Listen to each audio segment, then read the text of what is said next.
Okay, John, go ahead. Just two kind of minor ones that I've been looking into. For multi-cluster, we have like the secrets that contain the kube configs, and those can change. When they change, we treat it as it being deleted, and then we add it again. I have been thinking about this a bit in kind of the back of my mind for a while, and I think I came up with the solution to make it a more graceful update. But then when I went to actually go write the code, I started thinking about whether this actually matters. And I couldn't really convince myself that this is something anyone actually cares about. So I wanted to check if there were use cases around this. Basically, I can see there being two different cases. One is that you have some sort of credential that's short-lived in the kube config itself, and you need to like rotate it. So you're still connecting to the same exact server. In that case, it's pretty obvious, I think, that you don't want to delete everything and add it back. You want it to be graceful. You just want to re-authenticate. But I'm not actually sure how often you need to do that. Like, there's a lot of different auth methods, so I can see for some of them you would need to, but I don't know if anyone's doing that. The other one is like, in theory, you could switch what server you're talking to, but then delete and add is actually, I don't know, it seems fine. It's just not like you're expecting the same things to live there. But maybe not, maybe you do. So if people have some context on how people are using this, and if it's desirable for it to be smoothly updated. And when I say smoothly, I mean like we take the resources in the old cluster, we take the resources in the new one, and we basically treat it as if they just all atomically switch to that one. So, you know, anything that's updated is an update, anything that's deleted is delete, etc. So, yeah. John, are these clusters keyed? Like, is it a map that shows like cluster name to connection string? Yeah. So in that case, I would hope that anyone who points to a new cluster altogether is putting a new entry in the map rather than updating an old entry. You would think so, but perhaps not. I don't know. Yeah, there are automation tools. There are all kind of things that don't do this probably, and also, you know, there are cases where the encryption key is changed. There are all kind of situations where you want to keep the same cluster name. John, I think what you said, delete and update. Why not add and delete? So it's reverse order. Yeah, I mean, we could do that too. That's a much smaller change than. Because add and delete, as long as each entry has and should have an indication where it belongs, I mean, to which cluster it belongs, then add first would, you know, change the pointer, and then you delete. It's basically garbage collection, and actually that's what I would suggest.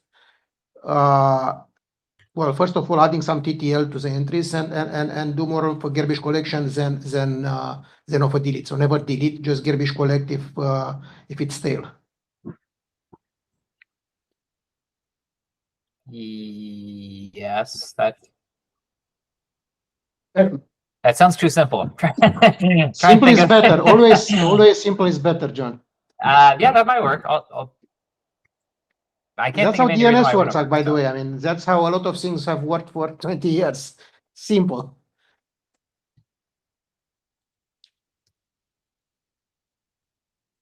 Yeah, let me look at it. We have a few different things that do multi-cluster, so I'll check if they would work with that, but it seems like it's plausible. And by the way, the reason I'm suggesting this is because we also kind of officially or unofficially support other data sources, not only Kubernetes, including resolving through DNS, resolving to other systems. We still have I don't know if officially or not, if we completely remove that system, but the design of Istio was that we should support the multiple discovery systems. And in many cases, like DNS based on other things, it's effectively TTL and we don't have too many choices. So it's more like a cache of endpoints than an actual, you know, delete and update reconciler. Anyway. Yeah, it's more than just the endpoints, right? We do all sorts of stuff multi-cluster. Well, we should stop. I mean, that's for many of them. That's the endpoints are the ones that really matters for the reliability and for users.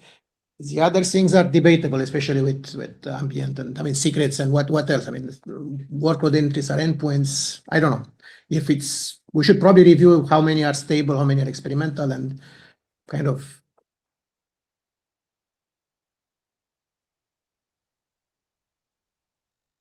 Yeah. Okay.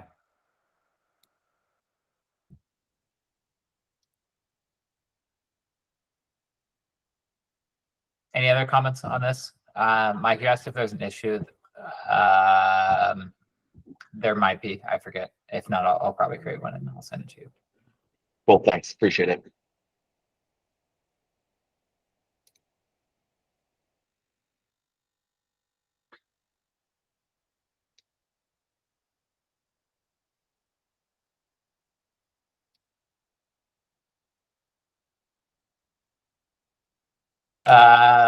Oh yeah, next one, distro list. I've been thinking about how to make distro list default.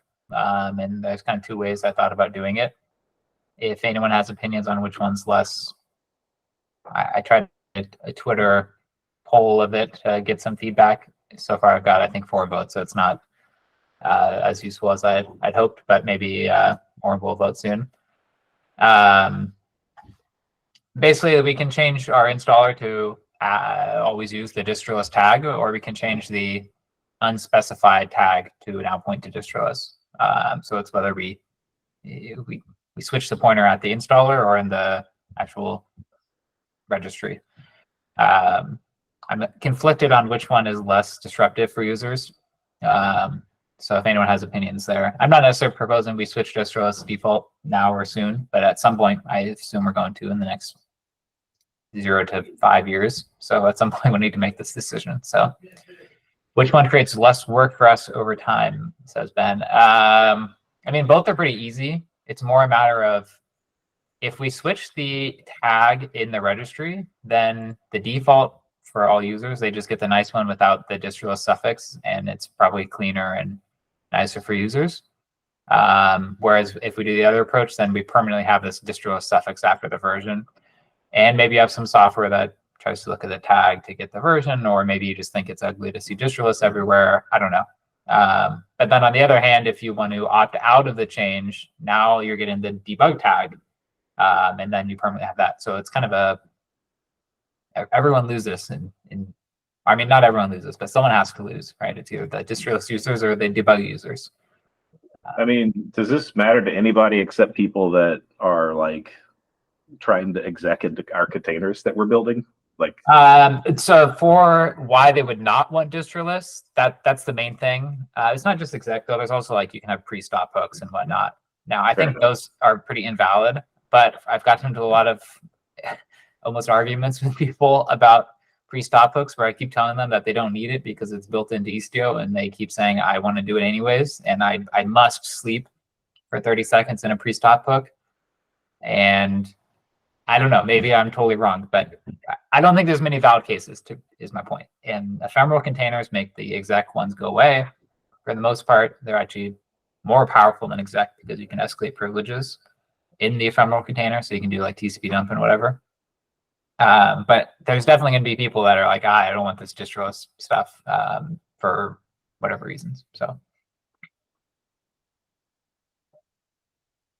now, even then, there's still like this niche of like, who cares about what the tag is? I honestly have no idea, but I know that for sure there's going to be someone that's like, oh, you changed the tag and it broke me because I was parsing the tag or something. If we change the default, so if we change the default image, it's gonna break everybody. If we change the default image regardless of the tag, it's gonna break everybody that is like gonna have an opinion about using distro list versus not. So I'd assume, I think, just change the default tag, like change the default, the current tag without appending distro list, just make it distro list, and then just document, hey, if you want the old images, here's how you specify distro list, which you would have to do anyway if we did something where we have both tags in the registry. That's my 2 cents anyway. Yeah, that makes sense. That was actually my original plan. Like 2 years ago, we didn't have the debug tag before. We added it so that we could swap it. Yeah. But the only thing that changed my mind a little bit recently was now we have the compatibility version thing. And so if we change the tag, then in order to do the compatibility version, we'd have to set the debug suffix, which then is technically not giving you the behavior you had before, like slightly different. But I don't know. I feel like I'm just being too paranoid about the tag name changing, and probably it won't impact anyone, or if they do, it's easy to fix. So Yeah, we have to default to distroless as a security posture thing, and I think that's sort of non-negotiable for most people and obvious. And if you really need something else, we have a way for you to do it. So we're not taking away a feature. Yeah, I just tweeted your tweet. I also voted myself. I prefer to installer as the default. Have it configurable as through the installer. thanks for the retweet and vote.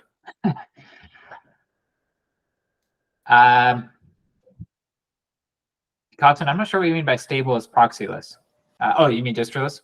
Yeah, no, in the two, stable versus experimental. Yeah, okay. Stable is because experimental, you typically need to experiment having a debugger and full operating system useful, and you are not supposed to run experimental in production anyway. So why not? I mean, it's super easy and clean. And the experimental is the one where you are going to debug and to do all kind of stuff.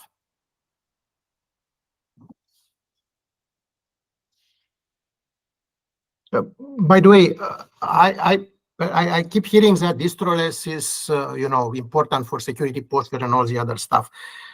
I'm not very convinced that's really the reason to use distroless on the right case, because you have an operating system on the node. You have it's not like you cannot have a base that is secure and updated. Operational, yeah, it's not more of an operational load thing, I guess. That security is tangential to that, but related, I guess. One thing that's extremely nice, Costin, is that on the product security working group, we get emails like every day that's like, oh, we have some stupid CV in Python.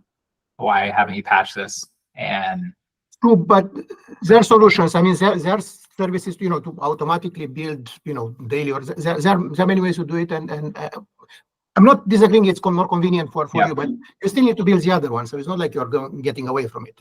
We are still. It doesn't improve your security posture, but it's more convenient for having a good security posture, I would say. Yeah. I think it does. It can improve it. Like is the use cases where it's going to improve it really meaningful in Istio? Maybe not. But there was actually a case there's been cases in things that I've been involved in where if we had used a distroless binary, we would have prevented a remote code execution. Actually, we used a distroless one, but it was a crappy distroless one that had more binaries than it needed. And even the two binaries it had, they were able to exploit it and get remote code privileges. So, but John, there are plenty of things that have operating system included, and we don't. You are saying that less work. We still build the debug one, so that needs to be patched. So you are not going to reduce the work. We are saying that if it's remotely exploitable, it will be exploited in another container. I'm okay for proxyless because it's more an image. There are other reasons, but I don't want to oversell. Just like MTLS is, you use MTLS, we are secure.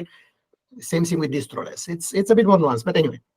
Yeah, I mean, I'm not going to go post a blog post that says like Istio is now secure, we use distroless, right? It's slightly better in a variety of ways and not much worse in any way. So it's a marginal. MTLS, so it's easy.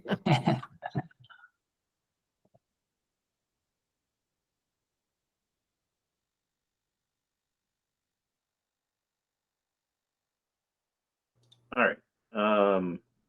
I think that if that's all we had on distroless. The next thing here is just a minor call out for changing, and I apologize for the voice, got kind of cold. The IP tables binary selection logic here, how we do it in sidecars and how we do it in ambient. This is it's a little bit broken in currently today. We picked the wrong one in some contexts and not others, right? So this is an attempt to consolidate that and actually basically say, look, none of our code should ever assume it knows what is IP tables binary it should pick. That's really contextual, depending on whether you're running on the node or in a container, and whether there are already rules defined, for instance, in NFT versus legacy or whatever else. So Kubernetes does something similar here, where they have a heuristic to decide which binary to use. Unfortunately, they are able to just go with the default on the node because they are running in the kubelet, which is a node service. They're not running in a container. So their logic is much simpler. Ours, we're basically using the IP tables wrapper from a lot of different places, some of which are on the node, some of which are not, in different contexts. So this is just sort of an attempt to corral all that, have a heuristic that always picks the right binary for your context. This fixes a minor bug where in ambient we were creating rules in the wrong, in legacy when we shouldn't. And this also sort of makes it so it doesn't really matter what the default binary is in the containers we ship. We'll just pick the right one based on the context anyway, assuming it's available in our path to pick. So just take a look at the heuristic and make sure you're happy with it. But this shouldn't change anything for anybody other than we should not be picking the wrong one in certain contexts now and making the wrapper more robust for all the different places where we actually use it. Because it kind of started for sidecars and the CNI plugin, which runs on the node, but now we're also using it from the CNI agent, which runs on a container. We're also running it, using it, the matrix is all there. There's a lot of stuff. So there's IPv6, which is its own separate binary technically. So this is just trying to corral all that. So if you care about this, take a look. Ideally, it shouldn't impact you in any way if it works. But if you're the kind of person that cares about how we do this, please do look and make sure you agree with the heuristic. That's all. Thanks.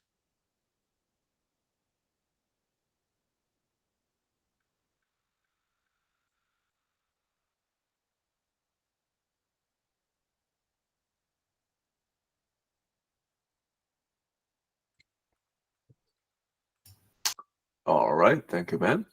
Ben, there's some comments about NF tables on the chat, which I think doesn't block this. It's just more of a follow-up long term. Is that eventually we might need to add native NF table support as well. That's true too. Yeah. It would be great if we could just get rid of all that, but we're gonna have we're gonna have machines with IP tables, binaries. Oh yeah, we'll need both forever. But I can't wait to get rid of them. But one thing that's coming up is Red Hat is going to remove IP tables, like even the IP tables NFT. So at some point, in order to support those, I don't know when they're going to do it. Probably Red Hat 10, I guess. Once they break everyone, they're also going to break us. So we'll need to have an NF tables back in. How are they breaking us? Because we're using distroless, and distroless we are just adding from Ubuntu. So no. So I mean, we use the node binaries. Like there's no. On CNI, Yeah. Well, maybe I don't know how they'll do it exactly. It's possible that we could bundle our own IP tables NFT, but I don't know if there's kernel modules involved there that are broken or not. Or there can be, yeah. It really, the only time we use the host IP tables now is in Sidecar for detect and repair. Ambient will always use some variation of a binary we ship in a container, so we aren't really impacted there. But for sidecars, we will have to fix it and probably actually do a native NFT implementation. Oh, Ambient's doing it all in containers now? Yes. The CNI plugin does not actually do any IP tables ops and that's the only thing that would run on the host node. But that's part of the problem is like we're using it in different ways all over the place. So, but yeah, a native implementation we could just probably adopt everywhere, including Ambient, and just stop shipping IP tables distroless images, which we do currently. That would be great. Yeah, just want to say it's probably not the right thing to have. I mean, I understand Ambient has been started as an experiment and is doing some perhaps dangerous things, but having this split in CNI between one mode for Ambient, one mode for sidecars, and having them diverge different code base, one using it's going to be very bad long term. I agree, and we could. The way to fix that probably is to move the sidecar detect and repair up into the CNI agent so that it functions similarly to how Ambient does today, where it reaches the CNI agent reaches down into the pod and does whatever it needs to do with IP tables. So we should consolidate that. I agree. It's right now it's not.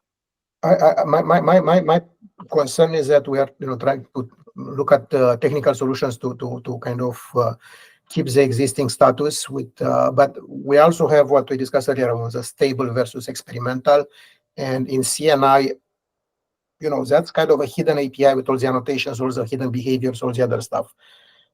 Perhaps the cleaner solution will be to define the contracts. I mean, what the Istio CNI is supposed to do.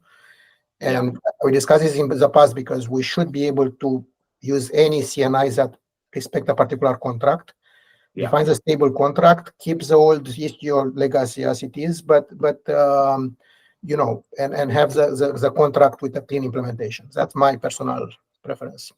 I agree. And I think that contract will either come down to we do all IP tables in one spot. That is either the CNI agent or it is the plugin we deploy on the host node. Not both. It has to be one or the other for everything. I think there's benefits to doing it to the agent, but as long as we pick one, I agree. That's the important thing.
Any other agenda items? One thing I'll call out is that moving to Delta XDS by default was just merged on the master branch. So if you see any issues, say something.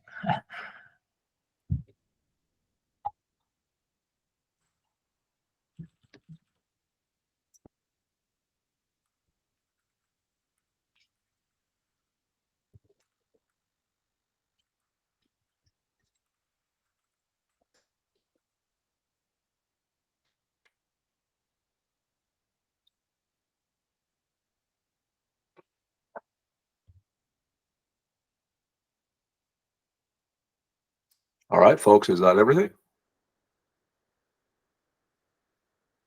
Get a half hour of more KubeCon prep. That'll be great. All right. And then let's call it a day. Thank you. Thanks. Bye.